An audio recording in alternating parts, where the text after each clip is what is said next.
Hi guys, welcome back to the channel. Yes, ನಿನ್ನೆ ಭವ್ಯ ಅವರು eliminate ಆಗಿದ್ದಾರೆ, ನಿಮ್ಗೆಲ್ಲ ಗೊತ್ತು. ಸೊ ಅದ್ರ ಬಗ್ಗೆನು ಮಾತಾಡೋಣ. ಹಾಗೆ ನಿಜವಾಗ್ಲೂ ಬಿಗ್ ಬಾಸ್ ಅವ್ರು ಹೇಳೋ ತರ ಕೋಟಿ ಕೋಟಿ ಲೆಕ್ಕದಲ್ಲಿ ಓಟ್ಸ್ಗಳು ಬಂದಿದ್ಯಾ, ಜೊತೆಗೆ ಯಾವ್ಯಾವ ಸ್ಥಾನಕ್ಕೆ ಎಷ್ಟೆಷ್ಟು ಪ್ರೈಸ್ ಮನಿನ ಕೊಟ್ಟಿದ್ದಾರೆ ಎಲ್ಲಾನು ಮಾತಾಡೋಣ. ಅದಕ್ಕಿಂತ ಮುಂಚೆ ನೀವೇನಾದ್ರು ನನ್ನ ಚಾನಲ್ನ ಸಬ್ಸ್ಕ್ರೈಬ್ ಮಾಡದೆ ನೋಡ್ತಿದ್ರೆ ಬೇಗ ಬೇಗ ಸಬ್ಸ್ಕ್ರೈಬ್ ಮಾಡ್ಕೊಳ್ಳಿ.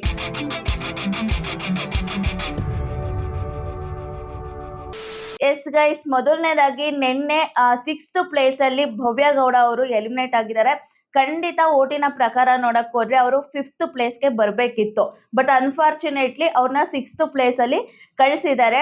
ಮೇ ಬಿ ನನ್ಗನ್ಸಿದ್ದು, ನನ್ನ ಪ್ರಕಾರ ರಜತ್ ಅವ್ರನ್ನ ಉಳಿಸ್ಕೊಂಡಿರೋದು ಫಾರ್ ಎಂಟರ್ಟೈನ್ಮೆಂಟ್ ಪರ್ಪಸ್ಗೆ ಅಂತ ನನಗನ್ನಿಸ್ತು ಇವತ್ತಿನ ಇದ್ರಲ್ಲಿ. ಯಾಕೆಂದ್ರೆ ನಿನ್ನೆ ನೀವು ನೋಡಿರ್ತೀರಾ, ಜಾಸ್ತಿ ಮಾತಾಡಿಸ್ತಿದ್ರು ರಜತ್ ಅಂಡ್ ಕಾಲು ಎಳೆಯೋದು ಅಂಡ್ ರಜತ್ ಕೌಂಟರ್ನು ಅಷ್ಟೇ ಚೆನ್ನಾಗಿ ಕೊಡ್ತಾರೆ. ಸೊ ಆ ಒಂದು ಪರ್ಸ್ಪೆಕ್ಟಿವ್ ಇಂದ ಉಳಿಸ್ಕೊಂಡಿರ್ಬೋದು ಅಂತ ನನ್ನ ಒಂದು ಅನಿಸಿಕೆ ಅಷ್ಟೇನೆ. ಸೊ ನಿನ್ನೆ ಭವ್ಯ ಅವ್ರು ಹೋಗಿದ್ದು ಯಾರ್ಯಾರಿಗೆ ಬೇಜಾರಾಯಿತು ಅಂಡ್ ಏನ್ ಅನ್ನಿಸ್ತು ಅಂತ ಕಮೆಂಟ್ ಅಲ್ಲಿ ತಿಳಿಸಿ. ಎಸ್, ಖಂಡಿತ ಇಲ್ಲಿವರೆಗೂ ಬಂದಿದ್ದಾರೆ ಅಂದ್ರೆ 6th ಪೊಸಿಷನ್ ಏನು ಸುಲಭದ ಮಾತಲ್ಲ, ಅಷ್ಟು ಈಸಿನೂ ಅಲ್ಲ. ಅಷ್ಟೊಂದು ಜನದಲ್ಲಿ ಇಲ್ಲಿ ಗಂಟ ಬಂದಿದ್ದಾರೆ ಅಂದ್ರೆ ಖಂಡಿತ ಅದಕ್ಕೆ ಅದರದೇ ಆದ ಶ್ರಮ ಇರುತ್ತೆ. ಸುಮ್ಮನೆ ಹೇಳ್ತಾರಲ್ಲ, ಏನೂ ಮಾಡ್ದೇನೆ ಬರ್ತಾರೆ, ಏನೂ ಮಾಡ್ದೇನೆ ಬಂದ್ಬಿಟ್ಟಿದ್ದಾರೆ. ಇಲ್ಲ, ಖಂಡಿತ ಆ ವ್ಯಕ್ತಿನಲ್ಲಿ ಏನೋ ಒಂದು ಶಕ್ತಿ ಇದ್ರೆ ಮಾತ್ರ ಅಲ್ಲಿ ಗಂಟ ಬರಕ್ಕಾಗೋದು. ಸೊ ಭವ್ಯ ಅವರು ಕೂಡ ಅಷ್ಟೇನೆ ಚೆನ್ನಾಗಿ ಆಡಿದ್ದಾರೆ, ಖಂಡಿತ ಅಪ್ರಿಷಿಯೇಟ್ ಮಾಡೋಣ. ಸುಮ್ಮನೆ ಇವಾಗ್ಲೂ ಕೂಡ ನೆಗೆಟಿವ್ ಆಗಿ ಟ್ರೋಲ್ ಮಾಡೋದು, ಬಕೆಟ್ ಅಂತ ಹೇಳೋದು ದಯವಿಟ್ಟು ಆ ಥರ ಮಾಡಬೇಡಿ. ಬಿಕಾಸ್ ಅವ್ರಿಗೂ ಹೊರಗಡೆ ಮುಂದೆ ಜೀವನ ಇದೆ. ಅದರಿಂದ ಯಾರ್ಯಾರು ಅವ್ರ ಫ್ಯಾನ್ಸ್ ಇದ್ದೀರಾ, ಖಂಡಿತ ಬೇಜಾರಾಗುತ್ತೆ, ಇಲ್ಲ ಅಂತಲ್ಲ. ಆದರೆ 6th ಪೊಸಿಷನ್ಗೆ ಬಂದಿದ್ದಾರೆ ಅಂದ್ರೆ ಅಷ್ಟು ಈಸಿ ಅಲ್ಲ, ಆಯ್ತಾ. ಸೊ ಅಷ್ಟು ಜನನ ಹೊರಗಾಕಿ ಇವರು ಇಲ್ಲಿ ನಿಂತಿದ್ದಾರೆ ಅಂದ್ರೆ ಖಂಡಿತ ಈಸಿ ಅಲ್ಲ. ಸೊ ಅವರು ನೆಕ್ಸ್ಟ್ ಏನೇ ಪ್ರಾಜೆಕ್ಟ್ ಮಾಡಿದ್ರು, ಮೇ ಬಿ ಬಾಯ್ಸ್ ಅಂಡ್ ವರ್ಸಸ್ಗೆ ಸೆಲೆಕ್ಟ್ ಆಗಿದ್ದಾರೆ. ಸೊ ಅಲ್ಲಿ ಸಪೋರ್ಟ್ ಮಾಡಿ. ಯಾಕೆಂದ್ರೆ ಇಷ್ಟು ದಿನ ಬಿಗ್ ಬಾಸ್ ಮನೆಯಲ್ಲಿ ಏನ್ ಸಪೋರ್ಟ್ ಮಾಡಿದೀರಾ ಅದು ಒಂದ್ ಲೆಕ್ಕ ಆದ್ರೆ ಮುಂದೆ ಅವರ ಫ್ಯೂಚರ್ಗೆ ಅದು ಹೆಲ್ಪ್ ಆಗುತ್ತೆ. ಯಾಕೆಂದ್ರೆ ಬಿಗ್ ಬಾಸ್ ಒಂದು ರಿಯಾಲಿಟಿ ಶೋ ಮುಗ್ದೋಗ್ಬಿಡುತ್ತೆ. ಈಗ ಇವತ್ತಿಗೆನೆ ಮುಗ್ದೋಗ್ಬಿಡುತ್ತೆ. ಎಲ್ಲ ಒಬ್ರು ವಿನ್ನರ್ ಆಯ್ತಾರೆ, ಅವ್ರಿಗೆ ಏನು ಸೆಲೆಕ್ಟ್ ಮಾಡ್ತಾರೆ, ಏನೋ ಒಂದು ಪ್ರಾಜೆಕ್ಟ್, ಸೀರಿಯಲ್ ಇರ್ಬೋದು, ಆ ಮೂವೀಸ್ ಇರ್ಬೋದು, ಅಥವಾ ರಿಯಾಲಿಟಿ ಶೋ ಇರ್ಬೋದು. ಯಾಕೆಂದ್ರೆ ಅಲ್ಲಿರೋರೆಲ್ಲ ಆಲ್ಮೋಸ್ಟ್ ಈ ಫಿಲಂ ಇಂಡಸ್ಟ್ರಿ, ಸೀರಿಯಲ್ ಇಂಡಸ್ಟ್ರಿಗೆ ಸಂಬಂಧಪಟ್ಟವ್ರೆ. ಸೊ ಖಂಡಿತ ಅವ್ರಿಗೆ ಜನಗಳ ಸಪೋರ್ಟ್ ತುಂಬಾ ಇಂಪಾರ್ಟೆಂಟ್ ಆಗುತ್ತೆ. ದಯವಿಟ್ಟು ಎಲ್ಲರೂ ಅವ್ರು ಯಾರೇ ಆದ್ರೂ ಕೂಡ ಮುಂದಿನ ಅವರ ಭವಿಷ್ಯದಲ್ಲಿ ಪ್ರಾಜೆಕ್ಟ್ಗಳು ಮಾಡ್ತಾರಲ್ಲ, ಸೊ ಅಲ್ಲಿ ನೀವು ಖಂಡಿತ ಸಪೋರ್ಟ್ ಮಾಡಿ. ಎಸ್, ಭವ್ಯ ಅವ್ರು ಹೋಗಿದ್ದು ಯಾರ್ಯಾರಿಗೆ ಲೈಕ್ ಹೋಗಿದ್ದಂತ ಹೇಳಕ್ಕಾಗಲ್ಲ. 6th ಪೊಸಿಷನ್ ಅಲ್ಲಿ ಬಂದಿದ್ದು ಬೇಜಾರಾಯ್ತಾ, ಖುಷಿ ಆಯ್ತಾ, ಕಮೆಂಟ್ ಅಲ್ಲಿ ತಿಳಿಸಿ, ಆಯ್ತಾ.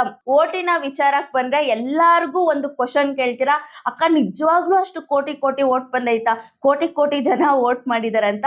ಫಸ್ಟ್ ಒಂದು ಸ್ಮಾಲ್ ಕ್ವಶನ್ ನಿಮ್ಗೆ, ನಮ್ಮ ಕರ್ನಾಟಕದಲ್ಲಿ ಇರುವಂತ ಏನು ಜನಸಂಖ್ಯೆ ಎಷ್ಟು ಅಂದ್ಬಿಟ್ಟು ಕಮೆಂಟ್ ಅಲ್ಲಿ ನೀವೇ ತಿಳಿಸಿ, ಆಯ್ತಾ.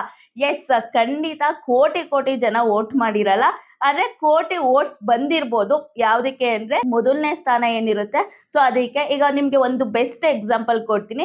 ನಿನ್ನೆ ಭವ್ಯ ಗೌಡ ಅವರು 6th ಪೊಸಿಷನ್ ಅಲ್ಲಿ ಎಲಿಮಿನೇಟ್ ಆಗ್ತಾರೆ, ಓಕೆನಾ.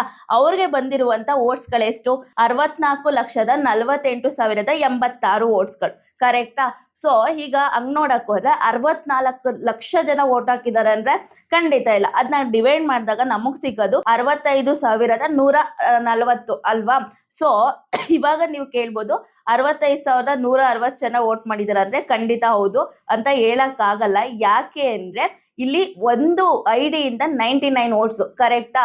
ಸೊ 65,140 ಬಂದ್ಬಿಟ್ಟು ಅದು ಐಡಿಗಳಾಗುತ್ತೆ, ಓಕೆನಾ.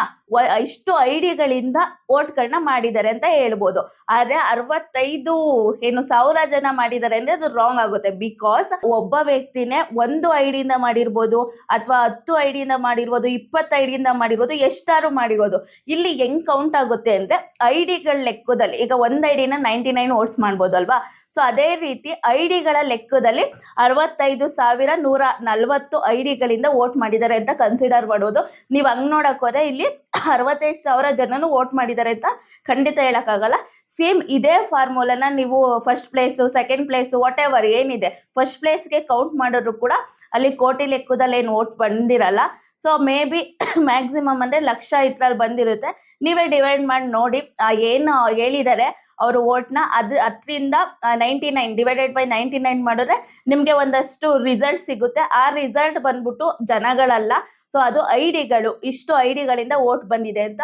ಸೊ ಇವಾಗ ನಿಮ್ಗೊಂದು ಕ್ಲಾರಿಟಿ ಸಿಕ್ಕಿದೆ ಅನ್ಕೊಳ್ತೀನಿ. ಯಾಕೆಂದ್ರೆ ಲೈವ್ ಬಂದಾಗ ಆಗಿರ್ಬೋದು, ವಿಡಿಯೋದಲ್ಲಿ ಆಗಿರೋದು, ಅಕ್ಕ ನಿಜನ ಅಷ್ಟೊಂದು ಕೋಟಿ ಜನ ಹೆಂಗಕ್ಕ ವೋಟ್ ಮಾಡಕ್ ಸಾಧ್ಯ, ನಿಜವಾಗ್ಲೂ ವೋಟ್ ಮಾಡಿರ್ತಾರಂತ ತುಂಬಾ ಜನ ಕೇಳಿರ್ತೀರಾ. ಖಂಡಿತ ಇಲ್ಲ. ಯಾಕೆಂದ್ರೆ ನಮ್ಮಲ್ಲಿರೋ ಒಂದು ಪಾಪ್ಯುಲೇಷನ್ಗೂ ಅದ್ರಲ್ಲೆಲ್ಲ ಬಿಗ್ ಬಾಸ್ ನೋಡ್ತಾರಂತ ಒಂದು ಕ್ವಶನ್ ಬರುತ್ತೆ, ಅದ್ ನೋಡೋರೆಲ್ಲ ವೋಟ್ ಮಾಡ್ತಾರ ಅಂತ ಕ್ವಶನ್ ಬರುತ್ತೆ. ಸೊ ನಿಮ್ಗೆ ಗೊತ್ತಿರುತ್ತೆ. ಅಂಡ್ ಮಾಡೋರೆಲ್ಲ ಏನ್ 10 ಐಡಿ ಇಟ್ಕೊಂಡು ಮಾಡ್ತಾರ ಅನ್ನೋ ಕ್ವಶನ್ ಬರುತ್ತೆ. ಸೊ ನಿಮ್ಗೆ ಒಂದು ಏನೋ ಪ್ರೂಫ್ ಸಿಕ್ಕಿದೆ ಅಂತ ಅನ್ಕೊಳ್ತೀನಿ. ಕೋಟಿಲೆಲ್ಲ ಮಾಡಲ್ಲ. ಈಗ ಭವ್ಯ ಅವ್ರ ವಿಷಯಕ್ಕೆ ಬಂದ್ರೆ 65,000 ಜನ ಮಾಡಿಲ್ಲ, 65,000 ಐಡಿಗಳಿಂದ ಮಾಡಿದ್ದಾರೆ. ಅದನ್ನ ಒಬ್ರೆ 10 ಕ್ರಿಯೇಟ್ ಮಾಡಿರ್ಬೋದು, ಒಂದ್ರಲ್ಲೇ ಮಾಡಿರ್ಬೋದು. ಸೊ ಈ ತರ ಓಕೆನಾ. ಇದನ್ನೇ ಸೇಮ್ ನೀವು ವಿನ್ನರ್ ಕೋಟಿ ಲೆಕ್ಕದಲ್ಲಿ ಏನ್ ಬಂದಿದೆ ಅಂತ ಹೇಳಿದ್ದಾರೆ. ಸೊ ಅದಕ್ಕೆ ಏನು ನೀವು ಕ್ಯಾಲ್ಕುಲೇಟ್ ಮಾಡ್ಕೊಳ್ಳಿ ಓಕೆನಾ. ನಿಮ್ಗೆ ಇವಾಗ ಒಂದು ಕ್ಲಾರಿಫಿಕೇಶನ್ ಸಿಕ್ಕಿದೆ ಓಟಿನ ವಿಚಾರವಾಗಿ ಅಂತ ಅನ್ಕೊಳ್ತೀನಿ. ಇನ್ನು ನೆಕ್ಸ್ಟ್ ಬಂದ್ಬಿಟ್ಟು ಪ್ರೈಸ್ ಮನಿ. ಸೊ ನಿಮ್ಗೆಲ್ಲ ಒಂದು ಕ್ಯೂರಿಯಾಸಿಟಿ ಇರುತ್ತೆ ಯಾರ್ಯಾರಿಗೆ ಎಷ್ಟೆಷ್ಟು ಲಕ್ಷ ಸಿಕ್ಕಿದೆ ಅಂತ ನೋಡ್ಬೇಡ. ಮೊದಲನೇದಾಗಿ ವಿನ್ನರ್ಗೆ 50 ಲಕ್ಷ, ಮಾಮೂಲಿ ಏನು ಅದೇ ಸಂಪ್ರದಾಯ ಕಂಟಿನ್ಯೂ ಆಗಿದೆ. ಅದಾದ್ಮೇಲೆ ನೆಕ್ಸ್ಟ್ ರನ್ನರ್ಗೆ 10 ಲಕ್ಷ, ನೆಕ್ಸ್ಟ್ ಥರ್ಡ್ ಪ್ಲೇಸ್ ಯಾರು ಬರ್ತಾರೆ ಅವ್ರಿಗೆ 7 ಲ್ಯಾಕ್ ಕೊಡ್ತಾರೆ. ಅದಾದ್ಮೇಲೆ 4th ಪ್ಲೇಸಲ್ಲಿರೋರಿಗೆ 5 ಲ್ಯಾಕು, 5th ಪ್ಲೇಸಲ್ಲಿರೋರಿಗೆ 2 ಲ್ಯಾಕು. ಐ ಥಿಂಕ್ ಭವ್ಯಗೂ ಏನಾದ್ರು ಕೊಟ್ಟಿದ್ದಾರೆ ಅಂದರೆ ನೀವೇ ಕಮೆಂಟ್ ಮಾಡಿ. ನಾನು ಸರಿಯಾಗಿ ಅಬ್ಸರ್ವ್ ಮಾಡಲಿಲ್ಲ. ಮೇ ಬಿ ಅವ್ರಿಗೂ ಕೊಟ್ಟಿದ್ರೆ 2 ಲ್ಯಾಕ್ನೇ ಕೊಟ್ಟಿರ್ತಾರೆ. ಸೊ ಇಷ್ಟೇನಾ? ಇದು ಬಿಟ್ಟರೆ ಏನು ಅಮೌಂಟ್ ಕೊಟ್ಟಿರಲ್ವ ಅಂದರೆ ಖಂಡಿತ ಕೊಟ್ಟಿರ್ತಾರೆ. ನೀವು ಅಲ್ಲಿ ಒಂದಷ್ಟು ಆ್ಯಕ್ಟಿವಿಟಿಗಳು ಅಂದರೆ ಸ್ಪಾನ್ಸರ್ ಯಾರು ಮಾಡಿರ್ತಾರೆ ಅವ್ರ ಕಡೆಯಿಂದ ಒಂದಷ್ಟು ಆ್ಯಕ್ಟಿವಿಟಿಗಳು ಮಾಡಿಸಿರ್ತಾರಲ್ಲ, ಅದ್ರಲ್ಲಿ ಗೆದ್ದಿರೋ ಅಮೌಂಟ್ ಎಲ್ಲ ಸಿಗುತ್ತೆ. ಆ್ಯಂಡ್ ವೀಕ್ಲಿ ಪೇಮೆಂಟ್ ಬಂದ್ಬಿಟ್ಟು ಡಿಪೆಂಡ್ಸು ಅವ್ರು ಹೆಂಗೆ ಮಾತಾಡ್ಕೊಂಡಿರ್ತಾರೆ, ಅವ್ರಿಗೆ ಹೊರಗಡೆ ಏನು ಆದಾಯ ಇರುತ್ತೆ ವೀಕ್ಲಿ ಅನ್ನೋ ಥರ ಡಿಪೆಂಡ್ಸ್. ಇದಾಗಿ ಕೆಲವರು ಮಾತಾಡ್ಕೊಂಡಿರ್ತಾರೆ, ಕೆಲವರು ಎಷ್ಟಾದ್ರು ಕೊಡ್ಲಿ ಗುರು ಅನ್ನೋ ಥರನೂ ಹೋಗಿರೋರು ಇರ್ತಾರೆ. ಕೆಲವರು ನಮ್ಗೆ ಗೊತ್ತೇ ಇಲ್ಲ ಅಮೌಂಟ್ ಕೊಡಲ್ವೇನೋ ಅಂತ ಅನ್ಕೊಳ್ಳೋರು ಇರ್ತಾರೆ. ಸೊ ಈ ತರ ಬರೀ ಏನು ಪ್ರೈಸ್ ಮನಿನೇ ಅವ್ರಿಗೆ ಸಿಕ್ಕಿರಲ್ಲ, ಎಲ್ಲಾ ತರದ್ದು ಈಗ ಸ್ಪಾನ್ಸರ್ ಕಡೆಯಿಂದ ಬಂದಿರೋ ಅಮೌಂಟ್ ಆಗಿರ್ಬೋದು, ವೀಕ್ಲಿ ಪೇಮೆಂಟ್ ಆಗಿರ್ಬೋದು, ಅದಾದ್ಮೇಲೆ ಹೊರಗಡೆ ಬಂದ್ಮೇಲೆ ಅವ್ರು ಏನಾರ ಪ್ರಮೋಷನ್ ಮಾಡಿದ್ರೆ ಪ್ರಮೋಷನ್ಗಳಿಂದನೂ ದುಡ್ಡೆಲ್ಲ ಸಿಗುತ್ತೆ. ಸೊ ಅಷ್ಟೇ, ಎಲ್ಲರಿಗೂ ಒಳ್ಳೇದಾಗ್ಲಿ. ಇನ್ನು ಬಿಗ್ ಬಾಸ್ ವಿನ್ನರ್ ವಿಚಾರಕ್ಕೆ ಬಂದ್ರೆ ಮೊದಲನೇದಾಗಿ ನಾನು ಪ್ರತಿ ಸಲನೂ ಹೇಳ್ತೀನಿ, ಟಾಪ್ 5 ಅಲ್ಲ, ಟಾಪ್ 6 ಗಂಟ. ಇವನ್ ಭವ್ಯ ಅವ್ರು ಎಲಿಮಿನೇಟ್ ಆಗಿದ್ದಾರಲ್ಲ 6th ಪೊಸಿಷನಲ್ಲಿ, ಅವ್ರನ್ನೂ ಕೂಡ ಸೇರಿಸ್ಕೊಂಡು ಹೇಳ್ತೀನಿ. ಇಲ್ಲಿ ಗಂಟ ಬಂದಿದ್ದಾರೆ ಅಂದರೆ ಖಂಡಿತ ಅವರೆಲ್ಲರೂ ವಿನ್ನರ್ಸೇ. ಬಿಕಾಸ್ ಒಂದು ಕಪ್ಪು ಗೆಲ್ದೇನೆ ಇರ್ಬೋದು, ಅಥವಾ ಒಂದು 50 ಲಕ್ಷ ಪ್ರೈಸ್ ಮನಿ ಏನಿದೆ ಅದು ಸಿಗ್ದೇನೆ ಇರ್ಬೋದು. ಬಟ್ ಇಷ್ಟು ಜನ ಇಷ್ಟು ಪ್ರೀತಿ ಕೊಡ್ತಿದ್ದೀರಾ ಅಂದರೆ ಅಲ್ಲಿ ಕಿತ್ತಾಡ್ತಿರ್ತೀರಾ, ಏನು ಇಲ್ಲ ನನ್ನ ಒಂದು ಕಂಟೆಸ್ಟೆಂಟ್ ಮೇಲು ಅಂದ್ಕೊಂಡು. ಸೊ ಅಂದರೆ ಅದನ್ನು ಇನ್ನೊಂದು ರೂಪದಲ್ಲಿ ತೋರಿಸುವಂಥ ಪ್ರೀತಿ ಅಷ್ಟೇನೆ. ಯಾಕೆಂದರೆ ಆ ವ್ಯಕ್ತಿನ ಅಷ್ಟು ಇಷ್ಟಪಡ್ತಿರ್ತೀರಾ. ಸೊ ಅದಕ್ಕೆ ಆಪೋಸಿಟ್ ಇರೋರನ್ನ ನೀವು ಒಂದು ಹೇಟ್ ಮಾಡೋದಾಗಿರ್ಬೋದು, ಜಗಳ ಆಡೋದಾಗಿರ್ಬೋದು ಆಡ್ತಿರ್ತೀರಾ ಅಷ್ಟೇನೆ. ಬಟ್ ಖಂಡಿತ ಅಷ್ಟೊಂದು ಪ್ರೀತಿ ನೀವೆಲ್ಲ ಕೊಡ್ತಿದ್ದೀರಾ ಅಂದರೆ ಅವರೆಲ್ಲರೂ ವಿನ್ನರ್ಸೇ ನನ್ನ ಪ್ರಕಾರ. ಇಲ್ಲಿ ಗಂಟ ಬಂದಿರೋದು ಅಷ್ಟು ಈಸಿ ಅಲ್ಲ. ಹೇಳ್ತಾರಲ್ಲ ಏನು ಮಾಡ್ದೇನೆ ಬಂದ್ಬಿಟ್ರಂತ, ಏನು ಮಾಡ್ದೇನೆ ಬರೋಕ್ಕೆ ಚಾನ್ಸೇ ಇಲ್ಲ. ಆ ವ್ಯಕ್ತಿನಲ್ಲಿ ಏನೋ ಒಂದು ಇಷ್ಟ ಆಗಿರುತ್ತೆ, ಏನೋ ಒಂದು ಮಾಡಿರ್ತಾರೆ, ಸೊ ಅದರಿಂದನೇ ಬರೋಕ್ಕೆ ಸಾಧ್ಯ. ಸೊ ಇವನ್ ಭವ್ಯ ಅವ್ರನ್ನೂ ಸೇರಿಸಿ, ಭವ್ಯ ಇರ್ಬೋದು, ರಜತ್ ಇರ್ಬೋದು, ಮಂಜಣ್ಣ ಇರ್ಬೋದು, ಮೋಕ್ಷಿತಾ ಇರ್ಬೋದು, ತ್ರಿವಿಕ್ರಮ್ ಇರ್ಬೋದು, ಹನುಮಂತು ಇರ್ಬೋದು, ಎಲ್ಲರೂ ಕೂಡ ಡಿಸರ್ವಿಂಗ್ ಕಂಟೆಸ್ಟೆಂಟೇ. ಯಾರು ಅನ್ಡಿಸರ್ವಿಂಗ್ ಅಂತ ಯಾರೂ ಇರಲ್ಲ. ಸೊ ಎಲ್ಲರೂ ಕೂಡ ವಿನ್ನರ್ಸೇ. ಇಲ್ಲಿ ಗಂಟ ಸಪೋರ್ಟ್ ಮಾಡಿರೋದಲ್ಲ, ಖಂಡಿತ ಅವರು ಯಾವುದೇ ಸ್ಥಾನದಲ್ಲಿ ಬಂದ್ರು ನಾನು ಇವಾಗಲೇ ಹೇಳ್ತೀನಿ. ಯಾಕೆಂದರೆ ಏನು ಬೇಕಾದ್ರೂ ಆಗ್ಬೋದು, ಇವತ್ತು ಯಾರು ಯಾವ ಪೊಸಿಷನ್ಗೆ ಬೇಕಾದ್ರೂ ಬರ್ಬೋದು. ಬಟ್ ಖಂಡಿತ ಯಾವ ಸ್ಥಾನದಲ್ಲಿ ಬಂದರೂ ಬೇಜಾರು ಮಾಡ್ಕೊಳ್ಳೋ ಅವಶ್ಯಕತೆ ಇಲ್ಲ. ಇಲ್ಲಿ ಗಂಟ ಬಂದಿದ್ದಾರೆ ಅಂದರೆ ಅವರೆಲ್ಲ ವಿನ್ನರ್ಸ್ ಅಂತಲೇ ನಾನು ಖಂಡಿತ ಕನ್ಸಿಡರ್ ಮಾಡ್ತೀನಿ. ಸೊ ನೀವು ಅಷ್ಟೇ ತಲೆ ಕೆಡಿಸ್ಕೋಬೇಡಿ, ಖಂಡಿತ ಕನ್ಸಿಡರ್ ಮಾಡಿ. ಆ್ಯಂಡ್ ಮುಂದಿನ ಜೀವನಕ್ಕೆ ಅವರೆಲ್ಲರಿಗೂ ಒಳ್ಳೇದಾಗಲಿ. ಆ್ಯಂಡ್ ಅವರು ಯಾವುದೇ ಪ್ರಾಜೆಕ್ಟ್ ಮಾಡಿದ್ರು ಸಪೋರ್ಟ್ ಮಾಡಿ ಅಂತ ಮತ್ತೆ ಹೇಳ್ತಿದ್ದೀನಿ. ಯಾಕೆ ಅಂದರೆ ಇಲ್ಲಿ ಗಂಟ ಬಿಗ್ ಬಾಸ್ ಏನಿತ್ತು ಅದು ಸಪೋರ್ಟ್ ಅಲ್ಲ. ನೆಕ್ಸ್ಟ್ ಅವ್ರು ಏನೇ ಮಾಡಿದ್ರು, ಯಾಕೆಂದರೆ ಎಷ್ಟೋ ಜನ ಬಿಗ್ ಬಾಸಲ್ಲಿ ಸಿಕ್ಕಾಪಟ್ಟೆ ಸಪೋರ್ಟ್ ಕೊಡ್ತಾರೆ, ಸಿಕ್ಕಾಪಟ್ಟೆ ಇಷ್ಟಪಡ್ತಾರೆ. ಬಟ್ ಆ ವ್ಯಕ್ತಿ ಹೊರಗಡೆ ಬಂದು ಯಾವುದೋ ಒಂದು ಪ್ರಾಜೆಕ್ಟ್ ಮಾಡುವಾಗ, ಲೈಕ್ ಫಾರ್ ಎಕ್ಸಾಂಪಲ್ ಒಂದು ಹುಡುಗಿ ಅಂತ ತಗೊಂಡಾಗ ಅಲ್ಲಿ ತುಂಬ ಇಷ್ಟ ಆಗಿರ್ತಾರೆ, ಅಲ್ಲೂ ಕೂಡ ಅದೇ ಒಂದು ಬೋಲ್ಡ್ ಬಟ್ಟೆಗಳನ್ನ ಹಾಕಿರ್ತಾರೆ. ಬಟ್ ಹೊರಗಡೆ ಬಂದಾಗ ಒಂದು ಬೋಲ್ಡಾಗಿ ಕಾಣಿಸ್ಕೋತಾರೆ ಅಂತ ತಕ್ಷಣ ಒಂದೇ ಒಂದು ವಿಷಯದ ಇಟ್ಕೊಂಡು ಫುಲ್ ಹೇಟ್ ಮಾಡೋಕ್ಕೆ ಸ್ಟಾರ್ಟ್ ಮಾಡ್ತಾರೆ. ಸೊ ಆ ಥರ ಮಾಡಬೇಡಿ, ಯಾಕಂದ್ರೆ ಅವ್ರು ಪ್ರೊಫೆಷನಲ್ ಇರೋದೇ ಆ ಥರ ಅಲ್ವಾ. ಸೊ ಖಂಡಿತ ಏನು ಬಟ್ಟೆಯಿಂದಾಗ್ಲಿ ಅಥವಾ ಇನ್ನೊಂದ್ರಿಂದಾಗ್ಲಿ ಅಳೆಯಕ್ ಹೋಗ್ಬೇಡಿ. ಬಿಗ್ ಬಾಸ್ ಅಲ್ಲಿ ಅಷ್ಟು ದಿನ ನೋಡಿರ್ತೀರಾ ಅಂದ್ರೆ ಆ ವ್ಯಕ್ತಿತ್ವ ಇಷ್ಟ ಆಗಿರುತ್ತೆ. ಯಾರೇ ಆಗಿರ್ಬೋದು, ಇವರೇ ಅವರು ಅಂತಲ್ಲ, ವ್ಯಕ್ತಿತ್ವ ಅಂದ ತಕ್ಷಣ ಒಬ್ರಿಗೆ ಇಟ್ಕೋಬೇಡಿ ಆಯ್ತಾ.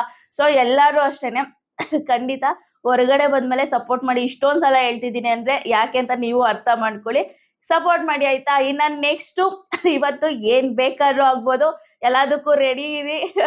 ರೆಡಿ ಇರಿ ಅಂದ್ರೆ ಮೇಕಪ್ ಮಾಡ್ಕೊಂಡು ಏನೋ ಲಿಪ್ಸ್ಟಿಕ್ ಎಲ್ಲ ಹಾಕೊಂಡು ರೆಡಿ ಇರ್ತೀನಿ ಅಂತ ಕಮೆಂಟ್ ಮಾಡ್ಬೇಡಿ. ಸೊ ಏನಾದ್ರೂ ರಿಸೀವ್ ಮಾಡಿ ಅಷ್ಟೇನೆ. ಇಲ್ಲಿ ಗಂಟ ಬಂದಿದ್ದಾರೆ ಅಂದ್ರೆ ಖಂಡಿತ ಖುಷಿ ಪಡಿ, ಬೇಜಾರ್ ಮಾಡ್ಕೊಳ್ಳೋ ಅವಶ್ಯಕತೆ ಇಲ್ಲ. ಅಂಡ್ ಆದ್ರೂ ಕೊನೆದಾಗಿ ಕೇಳ್ತಿದ್ದೀನಿ ನಿಮ್ಮ ಪ್ರಕಾರ, ಯಾಕೆಂದ್ರೆ ನಿಮ್ಗೂನು ಒಬ್ರು ವಿನ್ನರ್ ಅಂತ ಇರುತ್ತೆ ಅಲ್ವಾ ತಲೆಯಲ್ಲಿ. ಸೊ ನಿಮ್ಮ ಪ್ರಕಾರ ಕಪ್ಪು ಯಾರ ಕೈಗೆ ಇವತ್ತು ಸಿಗ್ಬೇಕು ಅಥವಾ ಸಿಗುತ್ತೆ, ಕಾಮೆಂಟ್ ಅಲ್ಲಿ ತಿಳಿಸಿ. ವಿಡಿಯೋ ಇಷ್ಟ ಆದ್ರೆ ಲೈಕ್ ಮಾಡಿ, ಸಬ್ಸ್ಕ್ರೈಬ್ ಮಾಡಿಲ್ಲ ಅಂದ್ರೆ ಬೇಗ ಬೇಗ ಸಬ್ಸ್ಕ್ರೈಬ್ ಮಾಡ್ಕೊಳ್ಳಿ. ನೆಕ್ಸ್ಟ್ ವಿಡಿಯೋದಲ್ಲಿ ಸಿಗ್ತೀನಿ, ಅಲ್ಲಿವರೆಗೂ ನಮಸ್ಕಾರ.